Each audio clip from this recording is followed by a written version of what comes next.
ఈరోజు కూడా మీకోసం ఒక మంచి చిన్న కథతో మీ ముందుకు వచ్చాను. ఇంకా ఆలస్యం చేయకుండా కథలోకి వెళ్ళిపోదాం. ఒక ఊరిలో ఒక రాజు ఉండేవాడు. ఆయన ఒకరోజు వేటకు ఏళ్తుంటే, ఆ దారిలో ఒక ముసలి అతను కనబడ్డాడు. ఆ ముసలి అతను కొన్ని మొక్కలను ఆ అడవిలో పాతుతూ కనపడ్డాడు.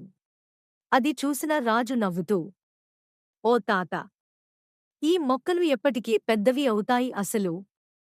నువ్వెప్పుడు కాయలు కోసుకునేది? అసలు అంతకాలం నువ్వు బతుకుతావా?" అప్పుడు ఆ ముసలాయన నవ్వి, "ఓ రాజా! ఈ మొక్కలు నాటేది నా కోసం కాదు. నా పిల్లల కోసం, మనవళ్ళ కోసం. ఇప్పుడు మనకు లభిస్తున్న ఈ కాయలు అన్నీ ఒకప్పుడు మన తాతలు నాటినవే కదా! నాకెందుకులే అని వాళ్ళు అనుకునింటే, ఇప్పుడు మనం ఇవన్నీ తినేవాళ్లమా?" అని అన్నాడు. ఆ ముసలి తాత మాటలకు రాజు సిగ్గుతో తలదించుకుని తన తప్పుని తెలుసుకుని, తన వంతుగా కొన్ని మొక్కలను ఆ అడవిలో పాతించాడు. ఈ చిన్ని కథ మీకు నచ్చిందా? నచ్చితే ఈ వీడియోని లైక్ చేయండి, షేర్ చేయండి, ఇంకా ఇలాంటి మరిన్ని కథల కోసం నా ఛానల్ని సబ్స్క్రైబ్ చేయడం మర్చిపోవద్దు.